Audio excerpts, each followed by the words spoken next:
Good morning and praise the Lord everybody. Greetings to all in the name of our Lord and Savior Jesus Christ. आप सबको प्रभु यीशु मसीह के पवित्र मधुर नाम से जय मसीह की। परमेश्वर आप सबको बहुत आयत से आशीष और बरकत दे। खुदा का धन्यवाद करते हैं आज इस सुंदर सुबह के लिए जिसमें परमेश्वर लेकर आए हैं। खुदा का धन्यवाद हो आज इस सुंदर मौके के लिए भी जिसमें परमेश्वर पिता ने हमें संभाला। मैं विश्वास करती हूँ कि आप सब जन अपने परिवारों के साथ, अपने प्रियजनों के साथ सलामत होंगे और खुदावंद ने आपको आज तक संभाले रखा होगा।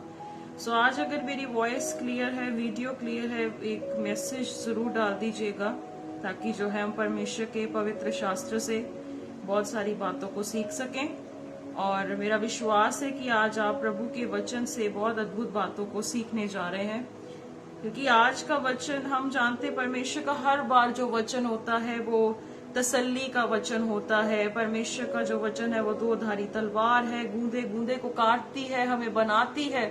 और मेरा विश्वास है कि आज परमेश्वर आप सबकी जिंदगियों में कार्य करेगा और खुदावन के पवित्र वचन में अपने आप को बनाना ये हम सबका प्रथम जिम्मेदारी है। ये रिस्पॉन्सिबिलिटी है कि हम अपने आप को परमेश्वर पिता के वचन में बनाएं, अपनी जिंदगियों को प्रभु के सामने अर्पण करें और प्रभु की इच्छा में रहते हुए अपनी जिंदगी को स्टैब्लिश करते जाएं। सो आप जानते हैं कि एमएमबी ऑफिशियली जालंधर से एवरी संडे सुबह लाइव आने के लिए परमेश्वर सहायता करता है।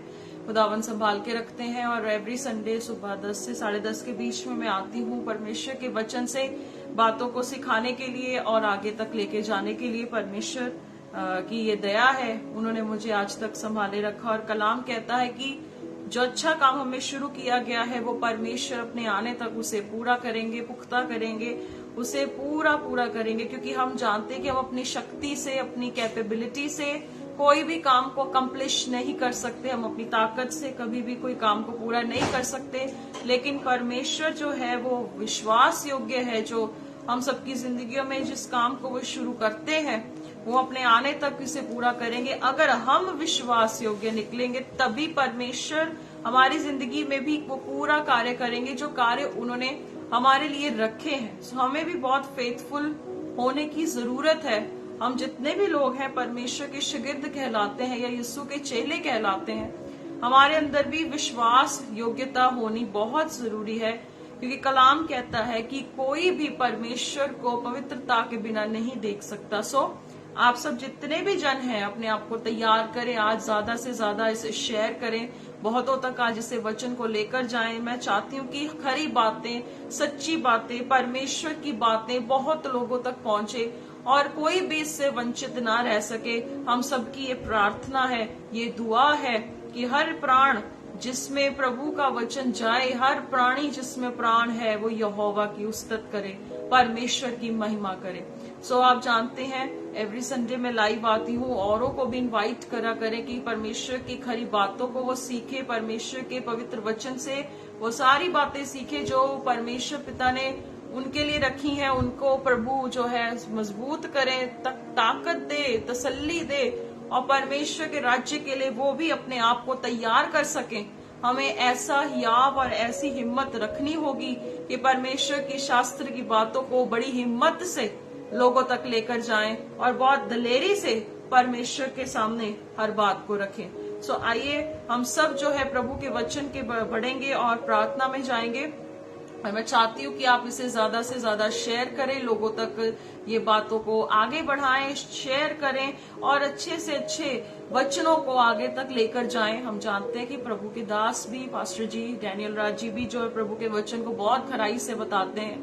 प्रभु के दास जो है, प्रभु के दासों का आदर होना जरूरी है, जो दिन रात मेहनत करते हैं, अपने प्राणों को हानि में डालकर हमारे लिए प्रार्थना भी करते हैं। हम परमेश्वर से ही प्रार्थना करते हैं कि प्रभु के जनों को खुदावंद इस धरती पर फैलाए और खराई, सच्चाई बहुत आयत से इस दुनिया में फैल सके। हम ये प्रार्थना करते हैं।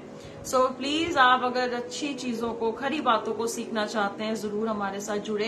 एमएमबी जालंधर ऑफिशियल से मैं लाइव आती हूँ, पंजाब के किसी कोने में भी है, कहीं पर भी आप हो, अगर आप प्रभु के वचनों को सीखना चाहते हो, सुनना चाहते हो तो आप हमारे साथ जुड़ सकते हैं। एवरी संडे लाइव आती हूँ जालंधर में। अगर कोई मिलना चाहता है, बातचीत करना चाहता है तो मैसेज में वो लिख सकता है, कमेंट में एक बात कर सकता है। और मैसेंजर्स भी अवेलेबल है, वहां पे भी बात हो सकती है। अगर आपको किसी के साथ ज्वाइन इन करना है, कोई चर्च ढूंढ रहे हैं, तो उसके लिए भी पूरी फैसिलिटीज अवेलेबल है। आप कोऑर्डिनेटर्स के साथ कोऑर्डिनेट कर सकते हैं, वो आपको लोकल लीडर पास्टर के साथ ज्वाइन इन करवा देंगे।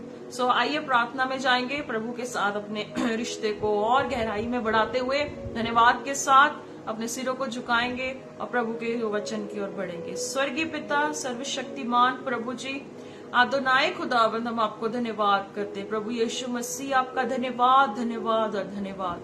मेरे सामर्थ्य परमेश्वर, आपका धन्यवाद करते हैं। मेरे प्रभु, आपका धन्यवाद करते हैं प्रभु जी कि आपने हमें माँ की गर्भ में रचने से पहले रखा, ठहराया और अभिषेक किया कि खुदावंद हम आपके वचन को प्रभु इस हठीली जाति को बता सके। परमेश्वर धन्यवाद करते हैं। मेरे स्वर्गीय पिता यीशु मसीह नासरी के नाम से खुदावंद हम शैतान की हर कुवत को बांधते हैं प्रभु, जो वचन को चुराने की कुवत करती है। खुदावंद दुआ करते पिता, आपके बेटे हमारे मुक्तिदाता प्रभु यीशु मसीह के लहू में हम सबको छुपाते हैं। मेरे पिता परमेश्वर, होने दीजिए प्रभु, आपकी मर्जी जैसे स्वर्ग में पूरी होती है, आज इस जमीन पर, आज इस जगह पर हम सब में आपकी मर्जी पूरी हो सके। स्वर्गीय पिता मेरे परमेश्वर, हम प्रार्थना करते प्रभु, जो भी आज आपका वचन सुने प्रभु, उसकी जिंदगियों में बड़े कार्य हो सके। प्रभु जी, आपका वचन कहता है यदि तू विश्वास ही रखेगी तो परमेश्वर की महिमा को देखेगी। प्रभु, मैं प्रार्थना कर रही हूँ खुदावंद यीशु मसीह के बरकत नाम से परमेश्वर हर एक के दिलों को छिद दीजिए, हर एक के दिलों को परिवर्तित कीजिए और मसीह केंद्रित जीवन बनाने के लिए पवित्र आत्मा जो है, सहायक जो हमें दिया गया है प्रभु, वो सहायक हमारी अगुवाई करे। परमेश्वर पिता, शुरू से लेकर अंत तक सब बातों में पवित्र परमेश्वर आपका हाथ आए खुदावंद, और हम प्रार्थना करते हर तरह की टेक्निकल इश्यूज को प्रभु यीशु मसीह के नाम से हम कैंसिल करते। प्रभु जी, आपका नाम जलाल पाए, आपका नाम महिमा पाए। परमेश्वर पिता, अपने आप को आपके हाथों में समर्पण करते हुए कहते प्रभु, कोई छल की बात मेरे मुख से ना निकले। प्रभु जी, जो बात आप बुलवाना चाहते हैं परमेश्वर, वही बातें प्रभु आपके नाम में रखने के लिए परमेश्वर सहायता करे। परमेश्वर पिता, आपके पाक हाथों में हम सब कुछ देते हैं, आप बढ़े और हम घटे। मेरे खुदावन, सब बातों को आपके हाथों में देते हैं प्रभु जी। आपके वचन सुनने से प्रभु जी लोग चंगे हो सके, आप अपने वचन को भेज कर आने वाली तबाही से भी लोगों को बचाते हैं। हम धन्यवाद करते हैं प्रभु, आप बढ़े और मैं घटूं। सारा इज्जत, जलाल और महिमा हम आपको देते हुए प्रार्थनाओं को प्रभु यीशु मसीह के सामर्थी नाम से हम मांग लेते हैं। Amen, amen, amen. God bless you. परमेश्वर आप सबको आशीष दे, बरकत दे। खुदा का धन्यवाद हो, खुदा की स्तुति हो। परमेश्वर महान है, सामर्थी है, जो हमारी जिंदगियों में कार्य करने के लिए विश्वास योग्य है। सो अपनी बाइबल्स, अपनी नोटबुक जरूर तैयार रखें। आज परमेश्वर के पवित्र वचन से आज हम बहुत सारी बातों को सीखने जा रहे हैं। सो अपने आप को तैयार करें, दृढ़ करें, क्योंकि परमेश्वर आज हमसे बात करना चाहता है। हालेलुया। सो आप अपने आप को तैयार करें, और आज जो है परमेश्वर के पवित्र वचन से आज जो बातें सीखने जा रहे हैं वो है द ट्रस्ट वर्दी वर्ड, विश्वास योग्य वचन। क्योंकि परमेश्वर वफादार है, वो अपने वचन को पूरा करता है, वो अपने कलाम को पूरा करने के लिए ईमानदार है। बाइबल कहती यदि हम अविश्वासी भी क्यों ना हो, लेकिन वो वफादार है कि हमारी जिंदगियों में अपने वचन को पूरा कर सके, पुख्ता कर सके। और उस परमेश्वर की दया ही है जिसने हम सबको आज तक लेकर आया है और संभाल के रखा है। आप जानते हैं कि परमेश्वर आज अपने लोगों से अपने वचन के द्वारा बात करते हैं। आज परमेश्वर को कोई दृष्टांत, कोई दर्शन अगर उसकी मर्जी में है तो होता है, लेकिन आज के इस युग में, 21वीं सदी के युग में परमेश्वर अपना वचन भेजते हैं।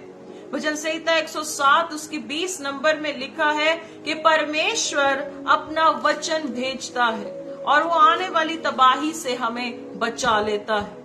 सो अजीजों, आप सब जितने परमेश्वर के लोग हैं, आप सबको ये बात याद रखनी है कि परमेश्वर से हमें चिन्ह मांगने से बढ़कर हमें परमेश्वर के वचन जो दिया गया है, जो शास्त्र दिया गया है, जो कलामे मुकद्दस हमें सौंपा गया है, हम उस पर ईमान लाएं।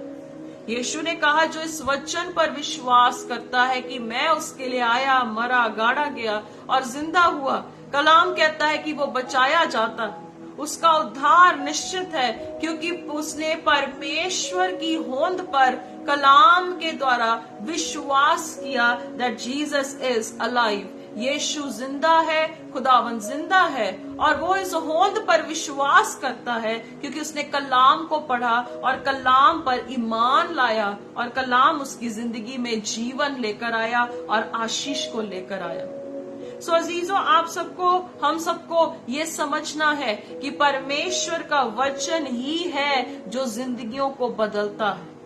कोई ऐसी चीज नहीं जो हमें बदल सके, लेकिन परमेश्वर का ही वचन हमें बदलता है, हमें साफ करता है। और ये सिर्फ एक दिन की बात नहीं है, जब तक जिंदगी है तब तक ये वचन हमारे हाथों में है।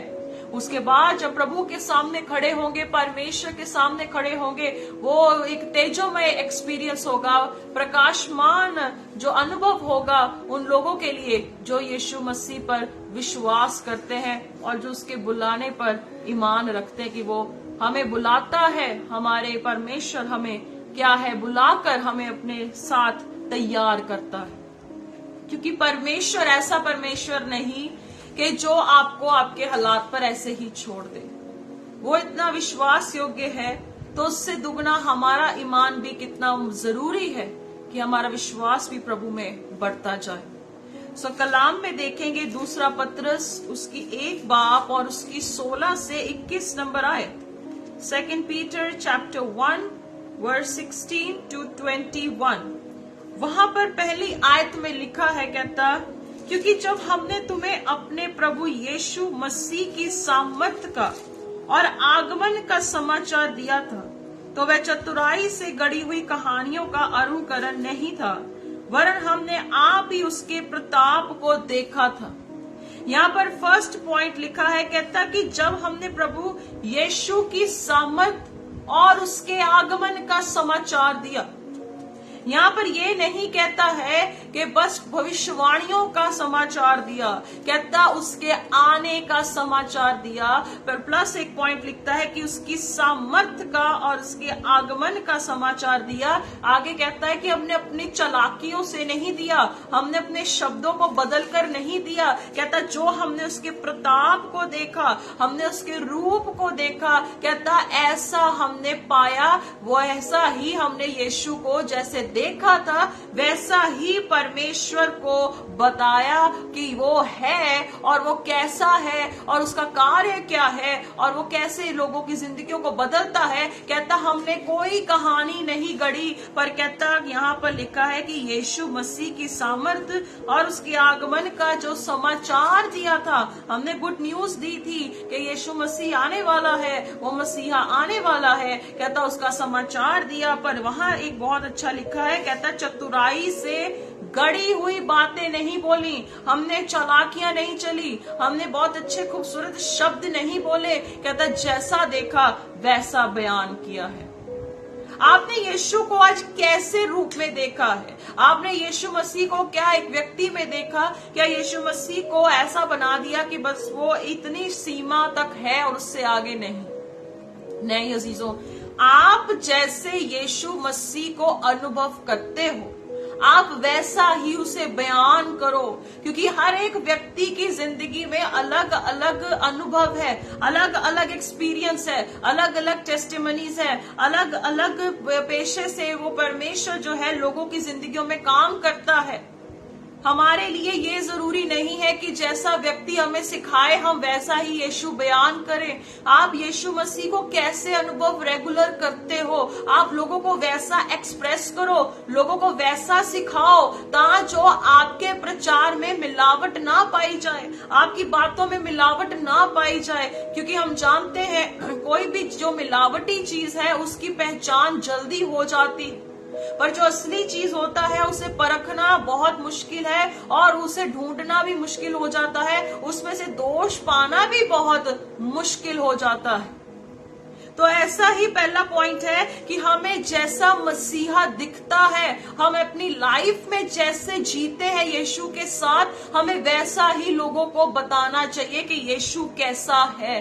अगर आपने यीशु को मुक्तिदाता अपने जिंदगी में अनुभव किया है तो वैसा ही बताएं कि यीशु मुक्तिदाता परमेश्वर है। अगर आपने यीशु मसीह को आपने मौजज़े करते देखा है, तो कौन सा ऐसा मौजज़ा, कौन सा ऐसा चमत्कार जो था जिसने आपकी जिंदगी को हिला डाला, वैसे ही लोगों को बताओ कि ये यीशु ने मेरे लिए वो किया जो मैं कभी सोच भी नहीं सकता था या सोच नहीं सकती थी। यीशु ने वैसा कर दिखाया जैसे मेरी आंखों से, मेरी सोच से परे था। वैसे यीशु को मैं आज आपको देना चाहती, मेरी भाई मेरी बहन। आज हमारे इवेंजलिज्म के तरीके में भी बहुत मिलावट है, हमारे सुसमाचार के तरीके में भी बहुत मिलावट है। हम कहते हैं कि ये पास्टर के चर्च में आना बहुत बड़ा क्रूसेड है, छुटकारे की सभा का क्रूसेड है, यहाँ पर आप आइए। वहां पे गवाहियां लिखी होती कि लोगों की जिंदगियों में कैसे प्रभु ने कार्य किया, पर ये इवेंजलिज्म नहीं है। इवेंजलिज्म क्या है कि यीशु मसीह मुक्तिदाता परमेश्वर है, वो मसीहा है। वो कहता, पत्रस कह रहा है, दूसरा पत्रस उसकी 1:16-21 में 16 आयत में वो कहता है जैसे यीशु मसीह की सामर्थ्य और उसके आगमन का मैंने देखा, वो प्रताप देखा, वो नूर देखा, कहता वैसे ही मैंने खुल्लम खुल्ला आप सबको बता दिया कि यीशु कैसा है और वो क्या कर सकता है और वो आने वाला है और आते समय वो क्या करेगा, वो कैसे न्याय करेगा। कहता मैं वो बात बताता हूं, अपनी चालाकियों से तो कभी कुछ नहीं कहता जैसा देखा वैसा बयान किया है। हमें भी जैसा यीशु देखा, अगर हम अपनी जिंदगी की गवाहियां देते हैं तो हम किसी के सिखाए पे नहीं कहते, क्योंकि यीशु ने जो किया है हम उसी को बयान करते हैं, अपनी चालाकियों से नहीं, पर जैसा देखा वैसा बयान किया है। हमें भी क्या करना है, जैसा यीशु हम देखते हैं वैसा आज बयान करें। दिखावटी वाला मसीहा नहीं, एंटी क्राइस्ट वाला नहीं, वो दूसरा यीशु नहीं, दूसरा सुसमाचार नहीं, दूसरी आत्मा नहीं, वो आत्मा जिसने आपको छाप लगाई, जिसने आपको स्टैंप किया है, वो यीशु जिसने आपको अपने लहू से खरीदा, वो परमेश्वर जिसने आपसे अगापे सच्चा प्यार किया, उसके बारे में सिखाने के लिए या बयाना करने के लिए आपको परमेश्वर कुव्वत देता है। बस ये आज एक दुख की बात है, जब लोग अपने लिटरेचर्स को या ट्रैक्स को बांटते हैं तो वहां पर ये देखा गया है कि वो कहते हैं कि इस क्रूसेड में आइए और आपकी जिंदगी में छुटकारा होगा। हम कोई एडवर्टाइजमेंट कर रहे हैं क्या? आज हम कोई इश्तिहार बांट रहे हैं लोगों को कि ये काम आपका हो जाएगा, आप इस जगह पर आइए। Church is not an advertisement. Church परमेश्वर कोई एडवर्टाइजमेंट की तरह नहीं है कि बस आप कर दो तो वो आपके पास आएंगे, तो आपके घर में या आपके चर्च में आकर वो जिंदगियां पाएंगे। यीशु मसीह एक जिंदगी बदलने वाला परमेश्वर है। He is not to be called for such advertisements. यीशु कहते हैं you have to make disciples, you have not to advertise it. आपको एडवर्टाइजमेंट नहीं करना है कि एडवर्टाइज किया आ गए लोग आपके घरों में। No, we have to evangelise, we have not to advertise. हमें सुसमाचार बताना है, ना कि इश्तिहार बांटने हैं अपने नाम के। पतरस कहता जैसा मैंने यीशु देखा मैंने वैसे बताया। इवेंजलिज्म में और एडवर्टाइजमेंट में क्या फर्क है? एडवर्टाइजमेंट को पैसा देकर भी हम एडवर्टाइज इश्तिहार कर सकते हैं। इवेंजलिज्म का मतलब है कि यीशु मसीह का फ्री ऑफ कॉस्ट हम वचन बताते हैं, क्योंकि हमें आगे के भाई बहन की चिंता है कि वो नरक से बच जाए जैसे हम लोग बचे थे। हमें इवेंजलिज्म को एडवर्टाइजमेंट नहीं बनाना है, हमें इवेंजलिज्म को ऐसा बनाना है कि जब हम किसी से बात करें, वो बंदा, वो व्यक्ति, वो जवान लड़का लड़की हमसे बात करे तो हम परमेश्वर के बारे में खुल्लम खुल्ला और बेधड़क बता सके। क्योंकि आज की इवेंजलिज्म में एडवर्टाइजमेंट आ चुकी है। एडवर्टाइजमेंट्स की तरह लगता है कि बस अपनी प्रमोशंस है। नो, जीसस ने क्या कहा था? लूका उसकी 24 की 47 और 48 आयत में लिखा है, कहता तुम इन बातों के गवाह हो। You are the witness. Witness का मतलब क्या है? कि जो बंदा गवाह है, गवाही देता है, वो गवाही देते हैं, क्योंकि वो यीशु मसीह कहते कि तुम सारी दुनिया में जाके मन फिराव का बपतिस्मा और उनको वचन सिखाओ। कहता तुम इन सब बातों के गवाह हो। चेलों को कहा और आज हमें कहता है कि तुम किन चीजों के गवाह हो। क्या आज हम एडवर्टाइजर्स हैं या एवेंजलिस्ट हैं? हमारी जिंदगी में हमें पहले ये चेक करना है। हम जब आगे देखते 17 में, क्योंकि जब उसने परमेश्वर पिता से आदर और महिमा पाई और उस प्रताप में महिमा से ये वाणी आई, ये मेरा प्रिय पुत्र है जिससे मैं प्रसन्न हूँ। और तब हम उसके साथ पवित्र पहाड़ पर थे और स्वर्ग से ये वाणी आते सुनी। कहता कि जब हमने वो देखा, परमेश्वर ने उसे आदर दिया, परमेश्वर ने उसे सम्मान दिया। वहां पर एक आवाज ऊंची आई, कहता ये मेरा प्रिय पुत्र है, इसकी सुनो। और कहता वो पहाड़ पर हम गए और वहां से स्वर्ग से ये वाणी उतरते हमने सुनी। हमने ये वाणी सुनी, हमने ये वर्ड सुना कि इसकी सुनो। आज हम कहते हैं किसकी है, हम किसकी सुनते हैं, ये हमें देखना पड़ेगा। पहला लिखता है परमेश्वर से आदर मिला, परमेश्वर से महिमा मिली। और कहता तब हमने वो आकाशवाणी सुनी, ये मेरा प्रिय पुत्र है, इसकी सुनो। सबसे पहले परमेश्वर जिसका आदर करता है, सम्मान। परमेश्वर आपको आपकी लाइफ में वो लोग नहीं रखेगा जो थोड़े टाइम के लिए होते हैं। परमेश्वर आपकी लाइफ में उन लोगों को रखेगा जिसका खुद आदर परमेश्वर करता है। परमेश्वर आपकी जिंदगी में वो लोग कभी लाएगा ही नहीं जिसका परमेश्वर आदर ना करता। परमेश्वर से आदर पाना इंसान के आदर से कितना दुगना बेहतर है, क्योंकि परमेश्वर जब आपका आदर करता है वो कैसे करता है? शैतान के सामने, स्वर्गदूतों के सामने, गवाहों के बादल के सामने, पिता परमेश्वर के सामने आपका अंगीकार होता है, तब परमेश्वर आपका आदर करता है। जैसे यीशु ने कहा मेरा पिता उसकी आदर करता है या उसका सम्मान करता है जो मेरी सेवा करता है। आप यीशु की सेवा करते हो तो पिता आपका आदर करता है, जैसे पिता ने यीशु का आदर किया। और फिर वहां से आकाशवाणी हुई, ये मेरा प्रिय पुत्र है, इसकी सुनो। तो परमेश्वर जब आपका आदर करेगा तो वो जब आप लोगों के पास जाओगे तो परमेश्वर लोगों के दिलों को परिवर्तित कर देगा कि वो आपकी सुन सके।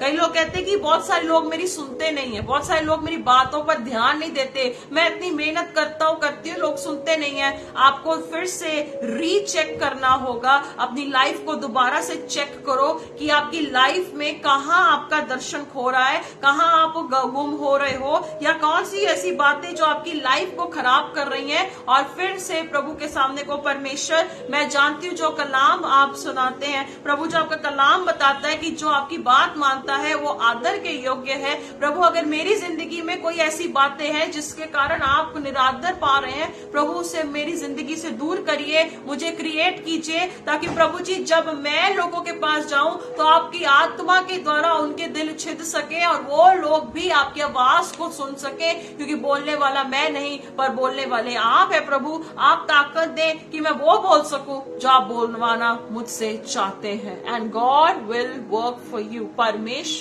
आपके लिए कार्य करेंगे, परमेश्वर आपको सम्मान देंगे।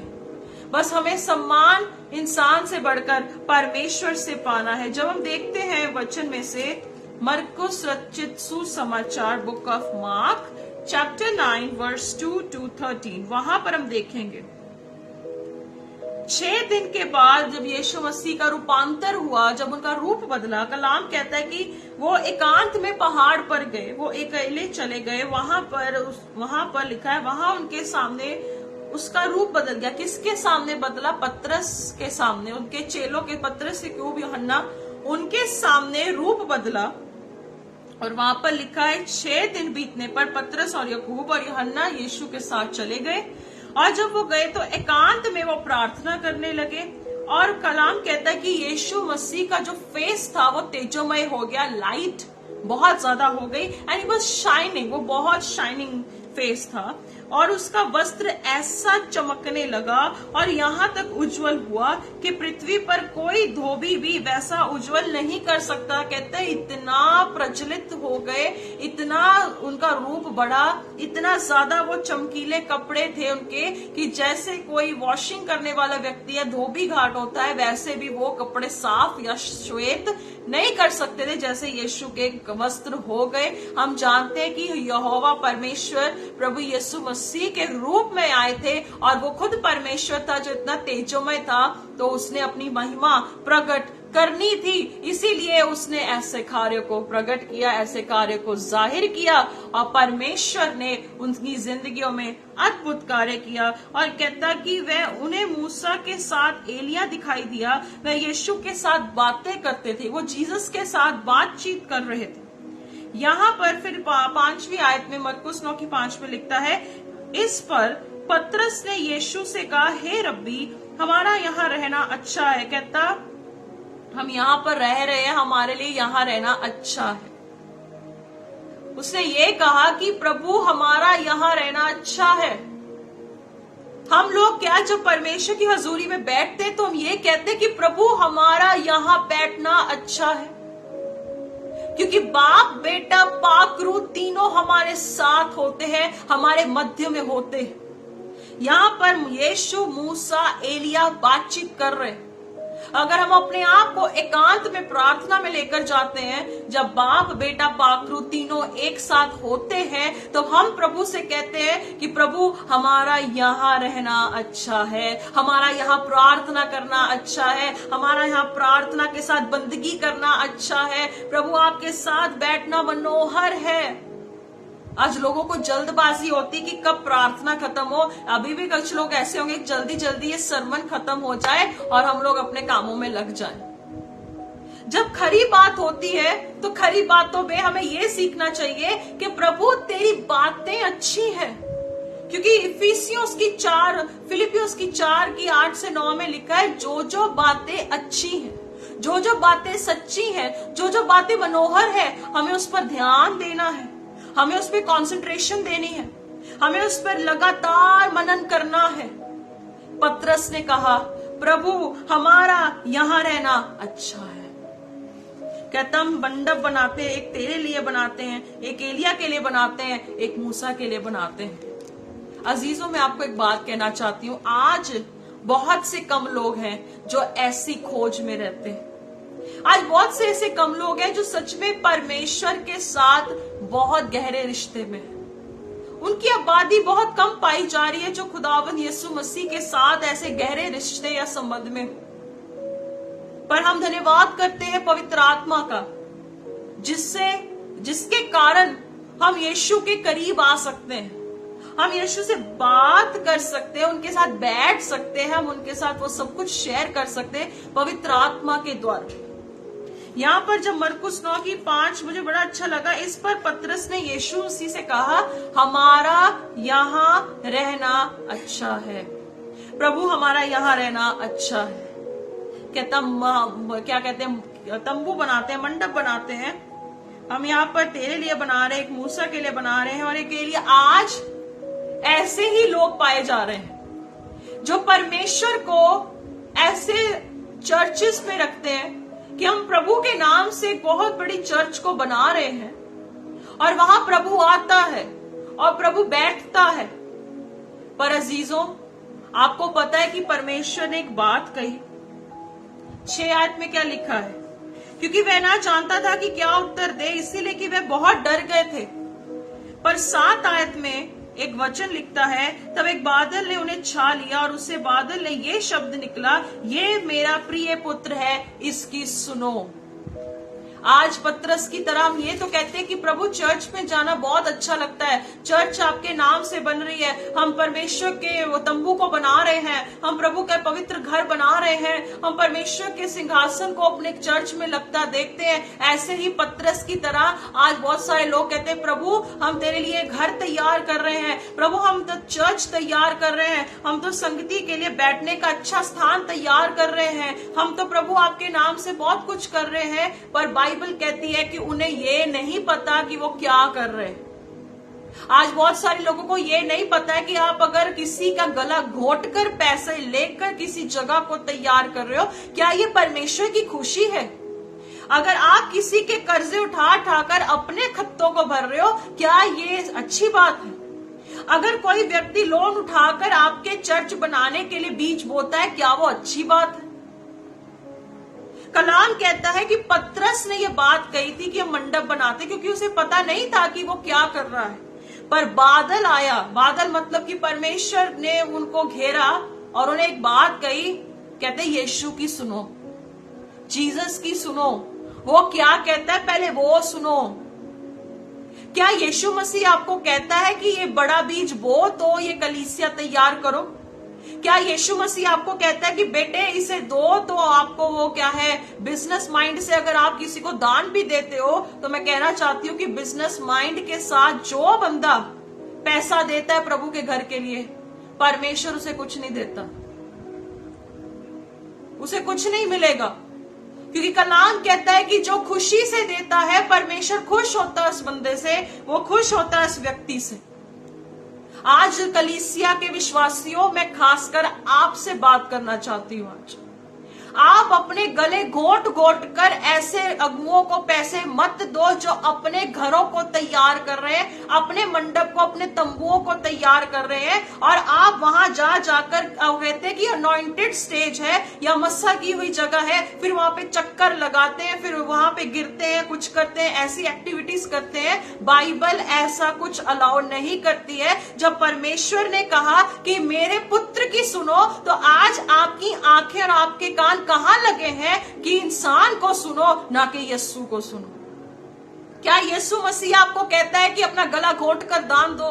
क्या यीशु मसीह कहता है कि अपने घर के सारे राशन को खाली कर चर्च में देकर आओ? क्या यीशु मसीह आपको कहता है कि अपने बच्चों को बलि करो? क्या यीशु मसीह आपको ये बातें सिखाता है कि अपनी हानि उठाकर मेरे लिए दो? आप अब्राहम नहीं बन सकते, आप एलिया नहीं बन सकते, आप अयूब नहीं बन सकते। अगर आप प्रभु से कहते हो प्रभु मैं अयूब नहीं बन सकता, मुझे ऐसे दुख मत दो, तो आप अब्राहम की तरह ऐसे भी मत बनो कि अपना पुत्र बलि करने निकले हो। आप ऐसे मत बनो, क्योंकि आप वैसे नहीं बन सकते जैसे वो जी कर गए हैं। हमें यीशु मसीह की तरह बनना है, क्योंकि परमेश्वर ने कमांड दिया, ये मेरा पुत्र है, इसकी सुनो, इसकी सुनो। कहता मेरी सुनो। परमेश्वर कभी भी ऐसी गतिविधि अलाउ नहीं करता जिससे आपका गला घोंटे या आपका प्राण नुकसान में आ जाए। उसके जिम्मेदार आप खुद होगे। उसका जो नुकसान है उसकी भरपाई आपको करनी पड़ेगी। जिसमें परमेश्वर की अगुवाई नहीं है उसमें नुकसान है और आपको उसका भुगतान करना पड़ेगा। कलाम कहता है ये मेरा प्रिय पुत्र है, इसकी सुनो। और पतरस, दूसरा पतरस में क्या लिखा? कहता कि हमने वही सुना जो हमें हमारे कानों में पड़ा। परमेश्वर ने वही बात हमारे कानों में डाली कि ये प्रिय पुत्र है, इसकी सुनो, ये मैं इससे खुश हूं, इसकी सुन। हालेलुया। तो आज हम किसकी सुनते हैं? हमारे पर है। 8 आयत में लिखा है तब उन्होंने एकाएक चारों ओर दृष्टि की और यीशु को छोड़ अपने साथ और किसी को ना देखा। जब वो महिमा देख चुके, वो ग्लोरी देख चुके, उसके बाद उन्होंने यीशु को छोड़ और किसी को नहीं पाया।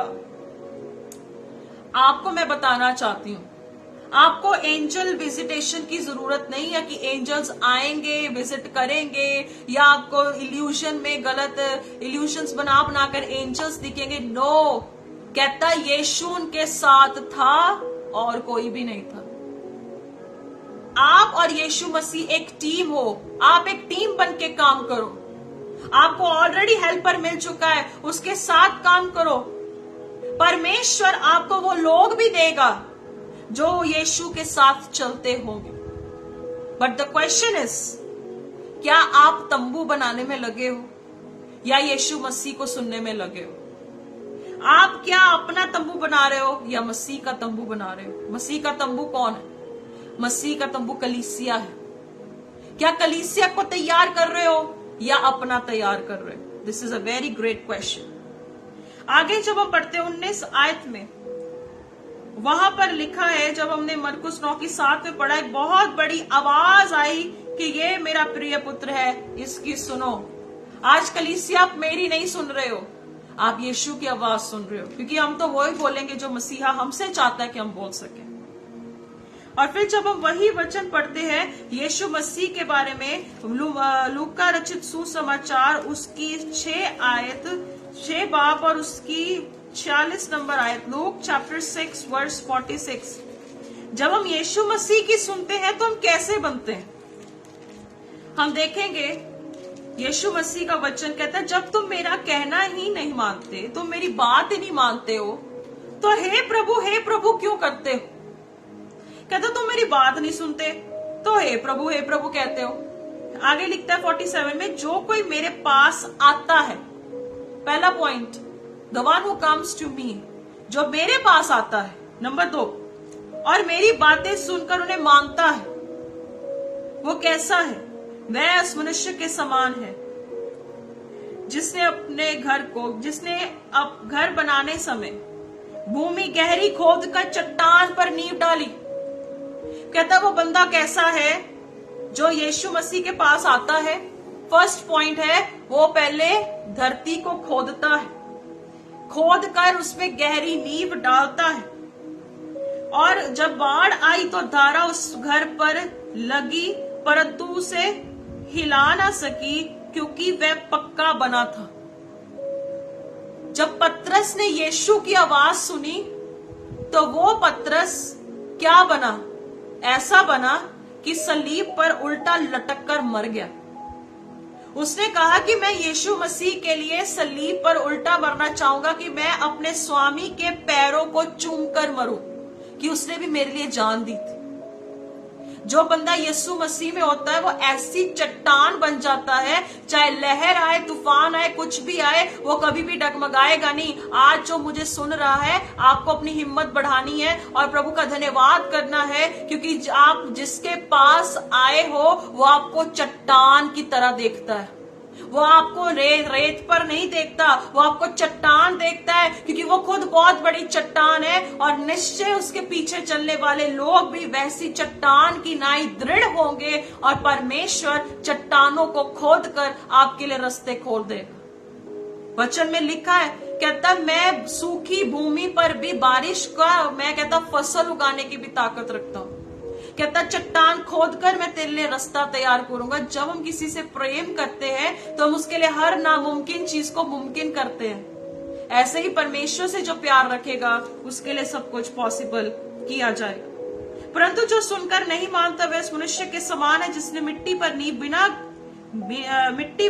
बिना नींव का घर बनाया। जब उस पर धारा लगी तो वह तुरंत गिर पड़ा और गिरकर उसका सत्यानाश हो गया। कहता वो व्यक्ति उस तरह है जिसने अपना घर जो है रेत पर बनाया।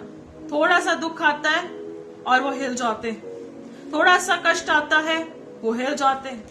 जब हम पढ़ते हैं यूहन्ना रचित सुसमाचार उसकी 9 बाब और उसकी 31 नंबर आयत, वहां पर भी एक बात जो अंधा व्यक्ति है वो कहता है, क्या कहता है आइए हम देखेंगे। वहां पर वो एक बात कहता है, परंतु यदि कोई परमेश्वर का भक्त हो और उसकी इच्छा पर चलता है तो वह उसकी सुनता है। हालेलुया।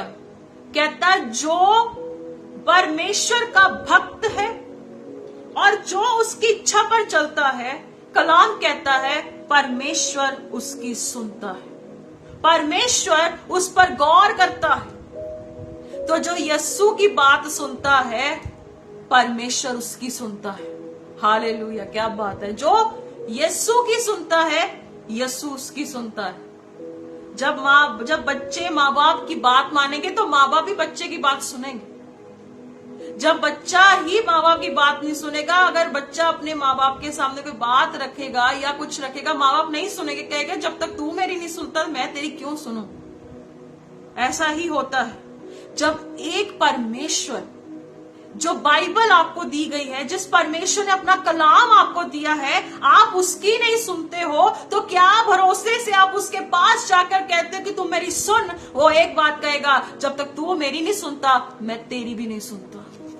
जो मर्जी प्रार्थना कर लो, जितनी मर्जी प्रार्थना है उसके सामने रखो।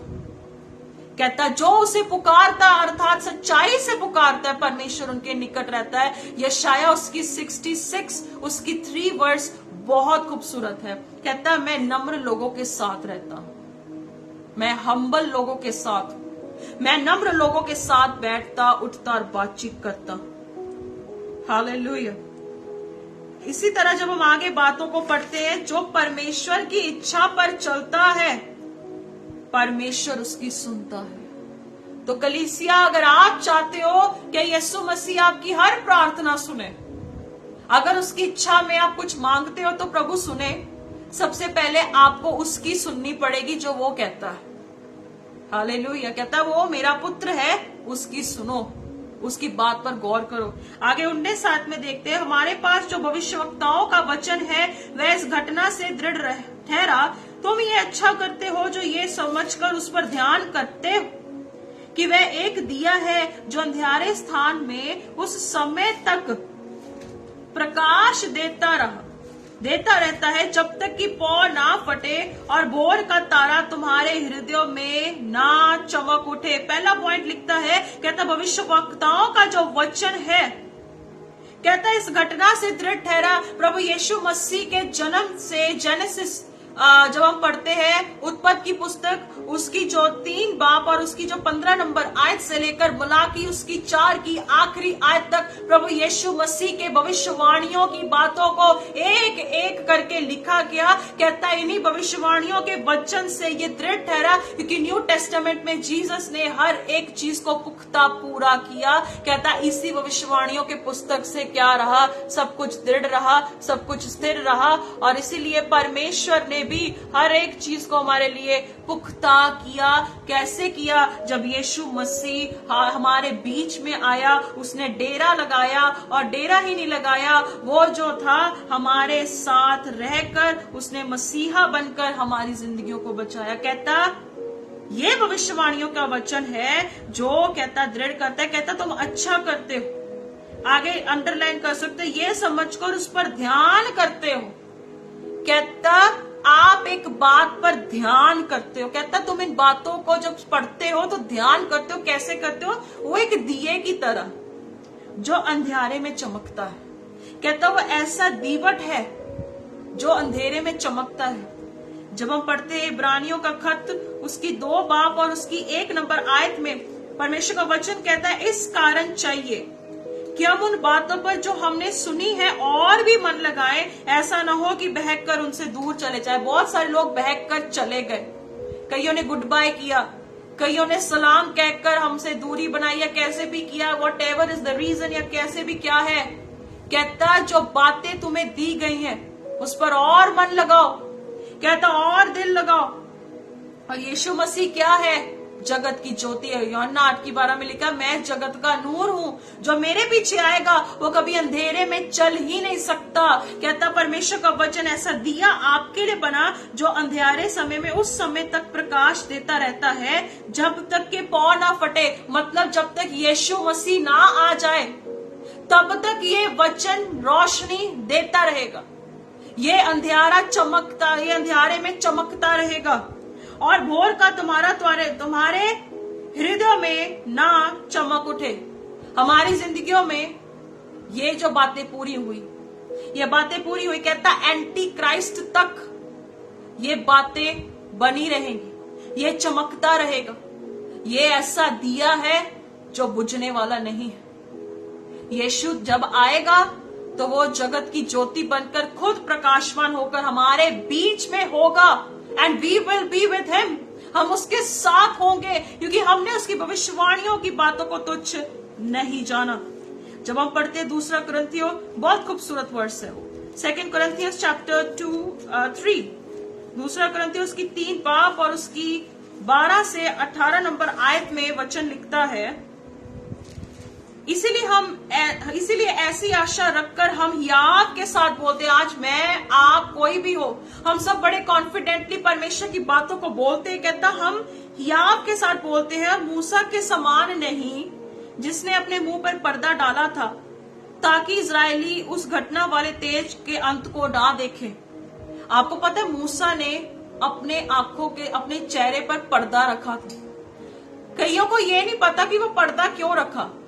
कईयों को पता है कि वो पर्दा क्यों रखा था, क्योंकि वो परमेश्वर से बातचीत करता था, और परमेश्वर से जब उसने बातचीत की तो उसका चेहरा ऐसा प्रज्वलित हो गया कि जब इजरायलियों के सामने जाते थे तो उसको अपना चेहरा ढकना पड़ा। कई लोगों की जिंदगियों में भी जो प्रभु का बच्चा होता है ना, उसका चेहरा चमकता है, उसका फेस ग्लो करता है, क्योंकि वो प्रभु के साथ अपने रिश्ते को बनाए रखता है। तो इसी तरह मूसा ने, बाइबल मूसा के बारे में कहती है कि वो भाई की तरह बात करता था, दोस्त की तरह, भाई की तरह। अब्राहम दोस्त की तरह, मूसा भाई की तरह बात करता। कहता हम मूसा की तरह नहीं है कि पर्दा लगा के हम आपसे बात करें। कहता परंतु वह मतिमंद हो गए, क्योंकि आज तक पुराना नियम पढ़ते समय उनके हृदयों पर वही पर्दा पड़ा रहता है। आज जो न्यू टेस्टामेंट को पढ़ते रहते हैं, न्यू टेस्टामेंट पढ़ते पढ़ते क्या परमेश्वर आपको प्रकाशन देता है मसीह के बारे में?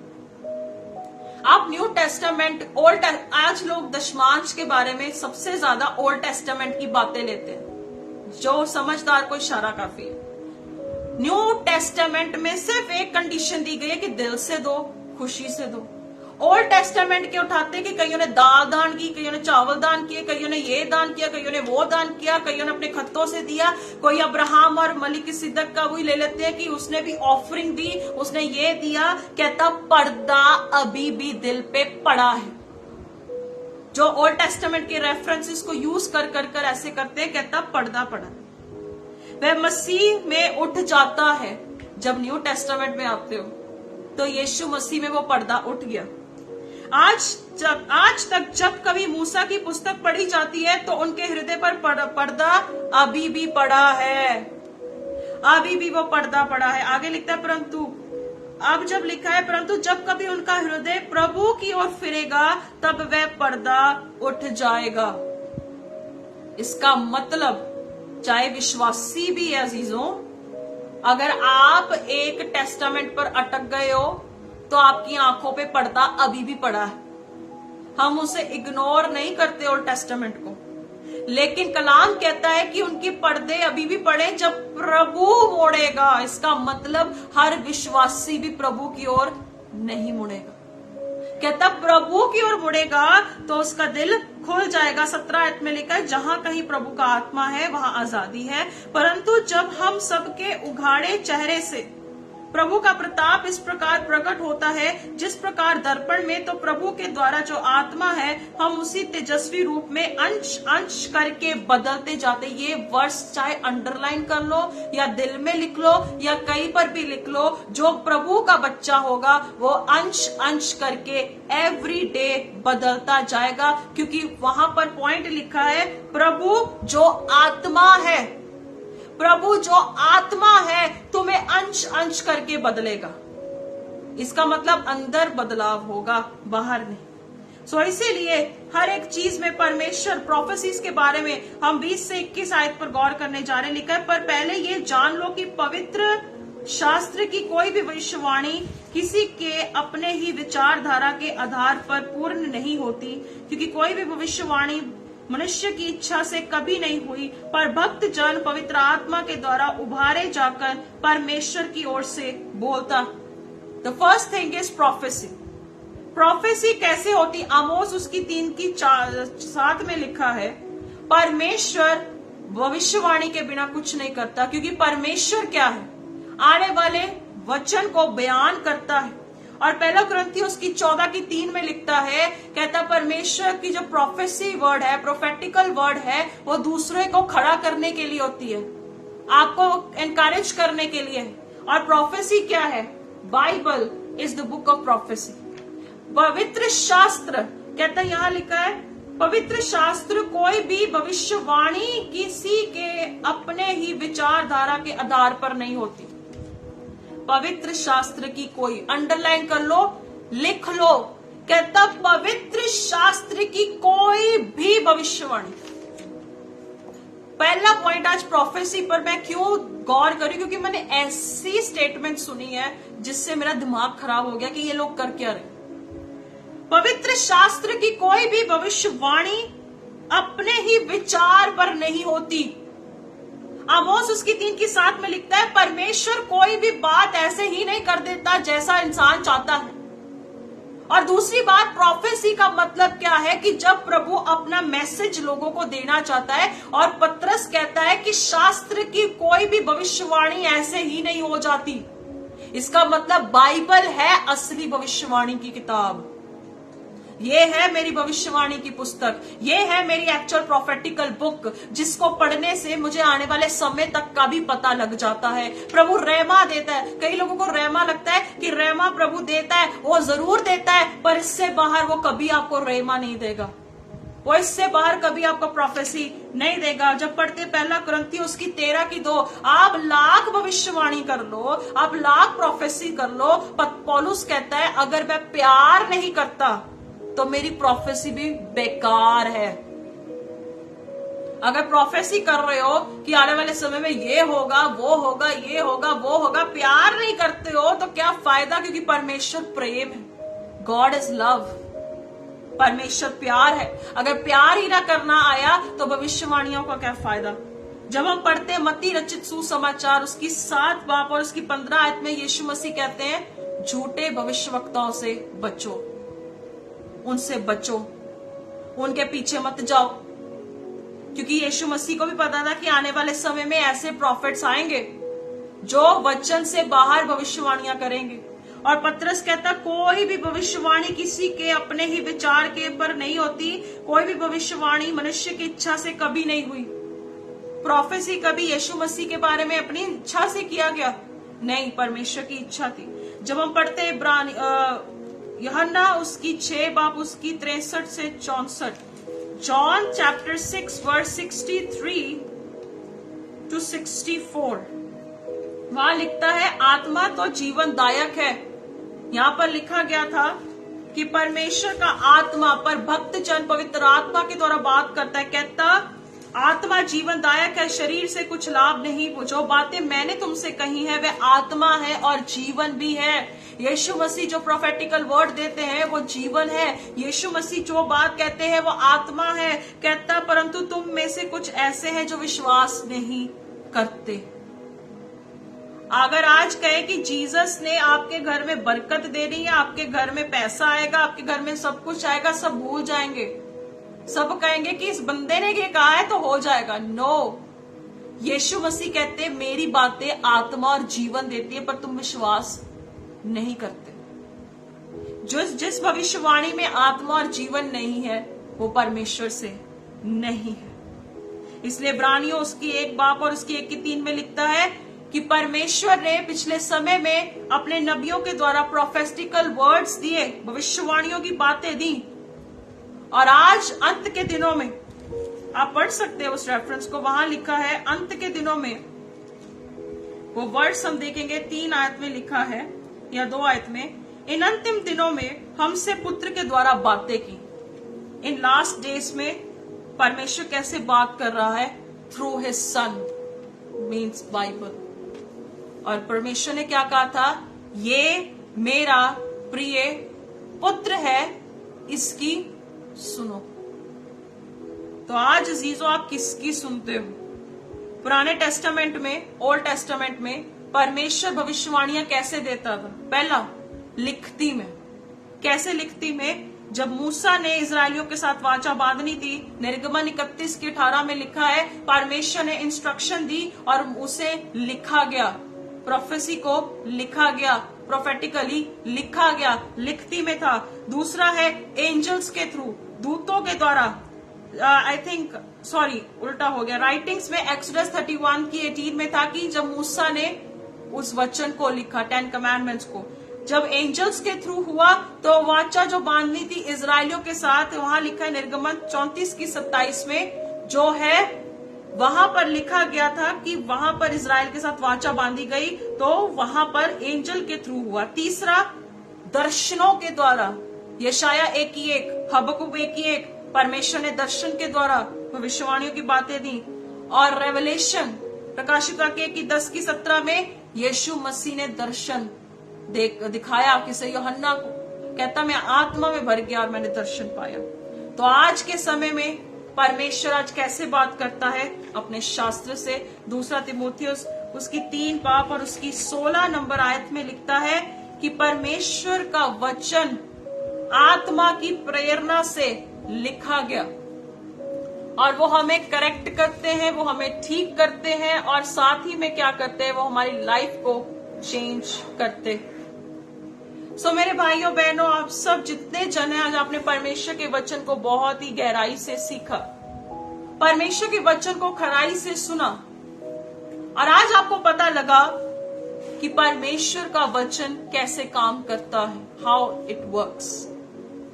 सो सभी जन अपनी आंखों को बंद करेंगे, हम प्रार्थना में जाएंगे और आज की सभा को अंत करेंगे। स्वर्गीय पिता, धन्यवाद करते मेरे प्यारे प्रभु यीशु मसीह, हम आपको धन्यवाद देते इस खूबसूरत वचन के लिए, जिसमें हमने सच में सीखा कि जो हम बातों की गवाही दें, जो हम देखते हैं हम उसके बारे में बयान करें।